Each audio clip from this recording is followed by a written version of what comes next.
Hello दोस्तों, welcome back to Falcon academy. तो आज हम करने जा रहे हैं साइंस क्लास का फर्स्ट चैप्टर 9 क्लास का। तो स्टार्ट करते हैं अपना पहला चैप्टर, मैटर इन आवर सराउंडिंग। सबसे पहले हम बात करेंगे मैटर की। मैटर हमारा क्या होता है? Matter is anything that take up the space and can have the mass. जिसके पास मास होगा, हैज़ द मास, सो वो उसे मैटर कहेंगे। जैसे कि हमारा एग्जांपल के लिए आप ले लो बुक, पेन, फैन, etc। पर मैटर क्या नहीं होगा? लव, सैड, दुखी होना, सैडनेस कह दो, हैप्पीनेस कह दो, या कुछ सोचना कह दो, तो ये सब मैटर में नहीं आएंगे क्योंकि इनका स्पेस, ये स्पेस नहीं घेरते और ये इनका मास नहीं होता। तो मैटर जो होती है, matter is made up the particles, particle से बनी होती है। हमारे आसपास जितनी भी चीज़ें हैं वो पार्टिकल से बने हुए हैं। यही पार्टिकल्स हमारे बहुत छोटे छोटे होते हैं और ये पार्टिकल्स हमारे एटम्स बने होते हैं। एटम्स के बारे में भी हम पढ़ाई नहीं करेंगे, वो आगे जाके पढ़ेंगे। Particle are too small so they can not be seen by the naked eyes, हमारी आंखों से नहीं देखे जा सकते, माइक्रोस्कोप से देखे जा सकते हैं यूज़ करेंगे तो। Particles of matter are continuously moving, यानी कि पार्टिकल्स जो होते हैं हमारे मैटर के, वो कंटिन्यूसली मूविंग करते रहते हैं। आप अपने आसपास सॉलिड को देख रहे होगे, वो भी, उसके पार्टिकल्स भी मूव कर रहे होंगे, लिक्विड के पार्टिकल्स भी मूव कर रहे होंगे और गैस के पार्टिकल्स भी मूव कर रहे हैं। The process what we call that the kinetic energy. इन्हें हम, ये जिस चीज़ से मूव कर रहे हैं, जिस एनर्जी से, उसे हम काइनेटिक एनर्जी कहते हैं। पार्टिकल जो मूव कर रहे हैं हमारे, इनके पास काइनेटिक एनर्जी है, तभी ये मूव करते हैं। एज द टेम्परेचर राइज, जैसे जैसे टेम्परेचर बढ़ता है पार्टिकल्स मूव फास्टर, तो पार्टिकल्स जो हमारे होते हैं मूव तेज करने लगते हैं। So we can say that the increase in temperature the kinetic energy of particles increase, तो kinetic energy of particles increase हो जाएगी, ये हम कह सकते हैं। द इंटरमिक्सिंग, अगर एक तरह के पार्टिकल को दूसरे तरीके के पार्टिकल्स में मिलाया जाए या इंटरमिक्स करा जाए तो ये ईजिली मिक्स हो जाएंगे। इस चीज़ को हम डिफ्यूजन कहते हैं। ये आपके क्वेश्चन में आ सकता है, डिफ्यूजन क्या है, what is the diffusion? The intermixing of particles of the two different types of matter on their own is called diffusion. At temperature increase, temperature की स्पेलिंग सही कर लेना आप, जब आप नोट्स बनाओ तो यही नोट्स मैं आपको PDF में दे दूंगा, आप वहाँ से डाउनलोड कर सकते हो।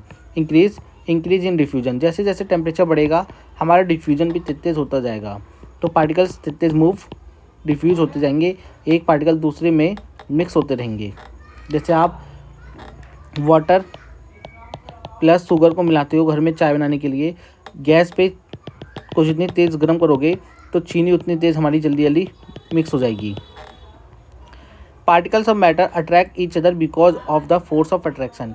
अब पार्टिकल्स हमारे एक दूसरे को अट्रैक्ट करते हैं क्योंकि वो एक फोर्स ऑफ अट्रैक्शन करते हैं। अब आपस में एक फोर्स ऑफ अट्रैक्शन की तरह एक दूसरे से बंधे रहते हैं। Due to force of attraction particles of matter exist in the different state, तो इसी के कारण हमारे मैटर जो है अलग अलग स्टेट में पाया जाता है। Matter exist in the solid state and the good gas, liquid और सॉलिड स्टेट में पाया जाता है। तो हम सॉलिड स्टेट के बारे में पढ़ाई करते हैं आगे। The space between the particles is very less, तो हमारे जो स्पेस होता है सॉलिड के पार्टिकल्स का, उसका स्पेस बहुत कम होता है, पहला point. The force of attraction between the particles is strong, इनके बीच का जो फोर्स होता है बहुत ज़्यादा ही होता है सॉलिड में। तो particle is solid are closely pack होते हैं, ये हमारे बहुत ज़्यादा पैक हो जाते हैं। फिर एक solid maintain their shape and the applied the external force, तो दे आर, जब हम इनकी एक तो शेप मेंटेन होती है, यानी कि इनकी शेप हमेशा फिक्स रहती है। अगर हम एक्सटर्नल फोर्स अप्लाई करेंगे तब जाके ये ब्रेक होंगे, इधर आप ब्रेक कर सकते हो। Applied on the external force, यानी कि अप्लाइड एक्सटर्नल फोर्स भी लगाओगे तब भी इनकी शेप में ज़्यादा कोई खास आता नहीं है, बस ये ब्रेक हो जाएंगे। अगर ये टूटते हैं तो टूट सकते हैं और पार्टिकल्स बने रहेंगे। सो दे आर रिजिड, ये इसलिए रिजिड कहलाते हैं। Solid particles have the less kinetic energy, अब इन पार्टिकल्स की काइनेटिक एनर्जी बहुत लेस होती है क्योंकि सॉलिड के जो पार्टिकल्स होते हैं मूव नहीं कर पाते ज़्यादा। अब लिक्विड के बारे में पढ़ते हैं। Liquid have the no fix shape इनकी कोई फिक्स शेप नहीं होती, इन्हें जिस कंटेनर में डाला जाता है ये उसकी शेप ले लेते हैं। गिलास में डालेंगे गिलास की, बाल्टी में डालेंगे बाल्टी की शेप ले लेंगे। पर वॉल्यूम इनका फिक्स रहेगा, क्योंकि वॉल्यूम अगर मैं सिलेंडर का निकालूँ या क्यूबिकल एक चीज़ का भी निकालूँ, क्यूबिकल का निकालूँ, तो वॉल्यूम मेरा वही आएगा 1000 सेंटीमीटर क्यूब, या इधर भी सिलेंडर में भी यही आना चाहिए। तो बिल्कुल सिलेंडर का भी शेप वही, वॉल्यूम यही आएगा। सॉलिड का भी सेम ही होता है, सॉलिड की शेप भी फिक्स रहती है और वॉल्यूम भी। लिक्विड फ्लो करते हैं तो चेंज द शेप, इनकी चेंज होती है shape. So they are the not rigid, ये रिजिड तो नहीं है बट कैन फ्लूड, ये इन्हें फ्लूड कहते हैं हम। Liquid diffuse solid and gas, ये डिफ्यूजन कर लेते हैं easily than the solid and पर नॉट गैस। तो डिफ्यूजन तो इनका इजीली हो जाता है, इसमें इंटरमिक्स जल्दी हो जाता है। जैसे सॉलिड में नहीं हो पा रहा था, मिक्स नहीं हो पा रहे थे दूसरे पार्टिकल्स, पर लिक्विड में हो जाते हैं। पर गैस जल्दी और डिफ्यूजन कर लेता है, पर लिक्विड से ज़्यादा जल्दी तेज़ कर लेता है, पर सॉलिड से ज़्यादा कम करता है, सॉलिड से तेज़ कर लेता है, गैस से कम डिफ्यूजन कर पाता है, ये बोलना था। The kinetic energy of liquid particles is more than the solid particles, तो इनकी जो काइनेटिक एनर्जी होती है पार्टिकल्स की, वो सॉलिड से वालों से ज़्यादा होती है। Liquid can not B compressed much, ज़्यादा इन्हें नहीं कंप्रेस कर सकते, जैसे सॉलिड को नहीं कर पा रहे थे, इनको भी हम ज़्यादा कंप्रेस नहीं कर पाते। तो गैस स्टेट के बारे में पढ़ाई करते हैं। Force of attraction between the particles is less, how come force होता है, एक पार्टिकल इधर दूसरा इधर, इतना दूर दूर होते हैं, तो फोर्स ऑफ अट्रैक्शन इनका बहुत कम होता है। Particles of guys have maximum kinetic energy, इनकी काइनेटिक एनर्जी बहुत ज़्यादा होती है, इसलिए तेज़ ये मूव कर रहे होते हैं गैस के पार्टिकल्स, इसलिए स्मेल हमें दूर तक भी आ जाती है। और ये प्रेशर करते हैं, प्रेशर लगाते हैं on the wall of container, जिस कंटेनर में इन्हें रखा जाएगा ये वहाँ पर प्रेशर एक्सर्ट करेंगे ऑन द वॉल, क्योंकि एक दूसरे से कोलाइड होते रहते हैं, ये रैंडम मोशन में मूव करते रहते हैं, एक दूसरे से टकराते रहते हैं और वॉल पे प्रेशर एक्सर्ट करते हैं। Gas have no fix shape, इनकी कोई फिक्स शेप नहीं होती और वॉल्यूम भी शेप नहीं होता। इन्हें अगर कंप्रेस करेंगे तो उसकी वॉल्यूम ले लेगा, और बड़े से कमरे में डाल देंगे तो उसका वॉल्यूम आ जाएगा इनमें। Gas can be compress easily, इन्हें कंप्रेस करना आसान है, जैसे कि हमारे एलपीजी और CNG gas, liquefied petroleum gas, ये आप हमारे सिलेंडर घरों में यूज़ होती है होम कुकिंग के लिए, और कंप्रेस नेचुरल गैस जो कि व्हीकल में यूज़ होती है। तो इन दोनों की फुल फॉर्म भी आपसे पूछी जा सकती है। मैटर चेंज स्टेट, तो मैटर अपनी जो मैटर हमारे हैं सॉलिड, लिक्विड और गैस, ये अपने स्टेट को चेंज कर लेते हैं। Matter can change its state back to the, और बैक आ सकते हैं, its original position, original state is called the inter conversion कहते हैं of the state of matter. Effect of the temperature, temperature का क्या इफेक्ट आता है हमारा।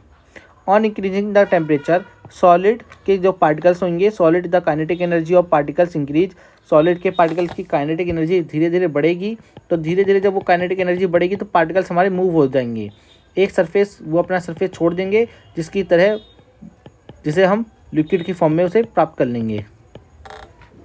तो particles start vibrating with the greater speed, the energy is supplied by heat overcome the force of attraction, जो आपस में उन्होंने एक दूसरे को बांध रखा था, उस फोर्स ऑफ अट्रैक्शन से हट जाएंगे, टूट जाएंगे और पार्टिकल्स हमारे मूव करेंगे तेज, जिसके कारण between the particles solid melt होना स्टार्ट हो जाएगा and is convert into the liquid, और लिक्विड में ये कन्वर्ट हो जाएगा। The minimum temperature at which a solid melt, जिस टेम्परेचर पे सॉलिड मेल्ट होना लगता है हमारा, स्टार्ट हो जाता है, to a become a liquid, liquid में बदलेगा।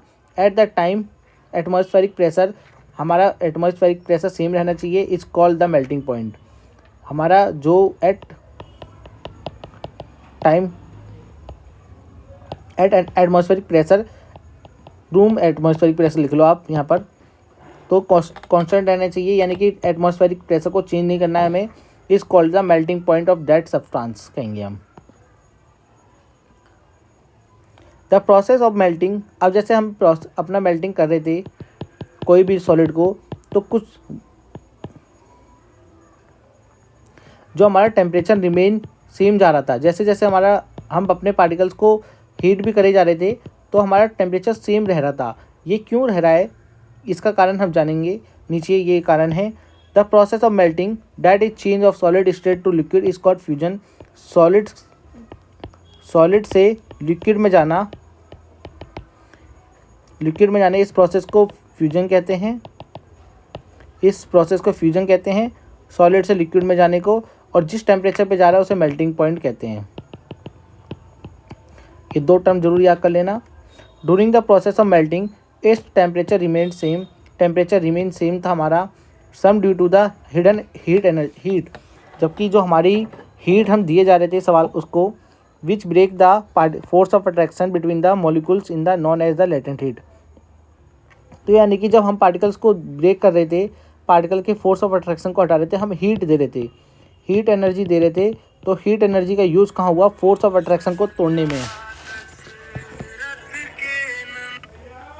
तो जो हमारे पार्टिकल्स को तोड़ने के लिए एनर्जी यूज़ हुई उसे हम हीट एनर्जी ने हमारे पार्टिकल्स को तोड़ दिया। The heat energy required to change 1 kg solid into liquid at atmospheric pressure at its melting point is known as the latent heat of the fusion. तो एक 1 kg सॉलिड को liquid में बदलने के लिए जितनी भी एनर्जी की रिक्वायरमेंट हुई हमें, उसे हम कहते हैं लेटेंट हीट ऑफ फ्यूजन कहते हैं।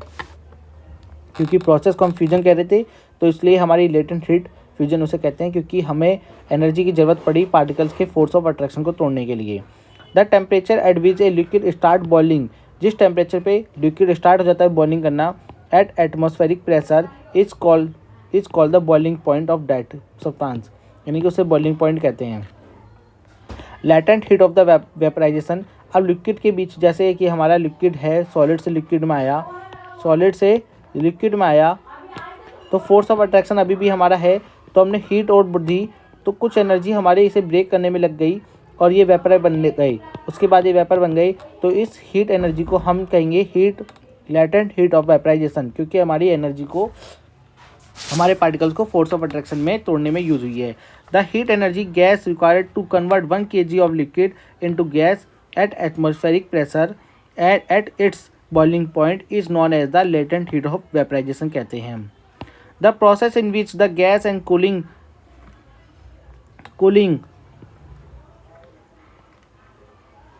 टर्न करता है into a liquid at specific temperature is called the condensation कहते हैं। जिस टेम्परेचर पे हमारा गैस कूलिंग करने के बाद टर्न हो जाता है, बदल जाता है इनटू ए लिक्विड, उस प्रोसेस को कंडेंसेशन कहते हैं। A change of state directly from solid to gas, उसे हम सब्लिमेशन कहते हैं। यानी कि एक सब्सटेंस, जैसे कि हमारे घरों में कपूर जो होता है, कपूर सॉलिड से सीधा गैस में आता है, तो उसे हम सब्लिमेशन कहते हैं। The change of gas to the solid without changing liquid is called the deposition कहते हैं। अब गैस से सीधा सॉलिड में आने को, जैसे कि हमारी CO2 होती है, ड्राई आइस, वो डिपोजिशन से हमारी जाती है। Effect of change of pressure बढ़ाने से क्या होगा? Solid CO2 gas convert directly into the gases state on the decrease of the pressure घटाने से हमारे जो सॉलिड गैस होगी, सॉलिड CO2 गैस कन्वर्ट हो जाएगी directly into the gases on the decrease the pressure. So 1 atmosphere without coming into liquid state, this is the region that the solid carbon dioxide is also known as dry ice। यानी कि solid CO2 gas ली हमने और उसे convert कर दिया gas में, decrease in state on decrease of pressure घटाने पर। तो ये कुछ प्रोसेस हमारे लिक्विड, गैस और सॉलिड से गैस में जाओगे तो सब्लिमेशन, गैस से लिक्विड में आओगे तो डिपोजिशन। सॉलिड्स और लिक्विड के प्रोसेस को फ्यूजन कहते हैं, और सॉलिड से गैस में जाओगे वेपराइजेशन कहते हैं। कुछ एटमॉस्फेरिक प्रेशर ATM जिसे हम कह रहे हैं, is a unit of the pressure, ये प्रेशर की एक यूनिट होती है। Measuring of exert by the gas, जो कि गैस के द्वारा लगाई जाती है। The unit of pressure is pascal, वैसे प्रेशर की यूनिट पास्कल होती है हमारी। 1 ATM इजकल टू इतने पास्कल के बराबर होता है। 1.01 10 की पावर 5 पास्कल के बराबर होता है। The process of air is atmospheric is called the atmospheric pressure. जो एटमॉस्फेयर जो हमारा है अर्थ का, उसके एयर जो हम एयर प्रेशर जो लगाती है उसे एटमॉस्फेरिक प्रेशर कहते हैं। एवेपोरेशन क्या होता है, यानी कि किसी भी सब्सटेंस, किसी भी लिक्विड का उसके बॉइलिंग पॉइंट से वेपराइजेशन हो जाना। बॉइलिंग पॉइंट से, याद रखना मैं लिक्विड बोल रहा हूँ, बॉइलिंग पॉइंट बोल रहा हूँ, बॉइलिंग पॉइंट से नीचे बोल रहा हूँ और उसके वेपर बना रहा हूँ, तो उसे एवेपोरेशन कहते हैं। The process of conversion of the substance from the liquid state to the gas state any temperature below its boiling point is called the evaporation. Factor affecting of rate of evaporation क्या कौन effect करते हैं, surface area, temperature, humidity and the wind speed हमारे factor affecting करेंगे। Surface area बढ़ेगा तो evaporation बढ़ जाएगा हमारा, टेम्परेचर बढ़ेगा एवेपोरेशन बढ़ जाएगा हमारा, ह्यूमिडिटी अगर पानी नमी होगी एयर में तो हमारा एवेपोरेशन घट जाएगा, स्पीड बहुत घट जाएगी हमारी, जैसे रेनी सीजन में होता है, कपड़े देर में सूखते हैं। और वाइंड स्पीड, अगर तेज़ हवा चलेंगी तो कपड़े जल्दी सूख जाएंगे। तो particles of the liquid absorb energy from the surrounding to regain the energy lost during the evaporation. This absorption of energy from the surrounding make the surrounding cold, अपने आसपास के सराउंडिंग कर लेती है। जो हमारे पार्टिकल्स, लिक्विड के particles होते हैं, वो एनर्जी को एब्जॉर्ब करते हैं from the surrounding to regain the energy lost during the evaporation के जो हमारा हुआ उसके उसमें।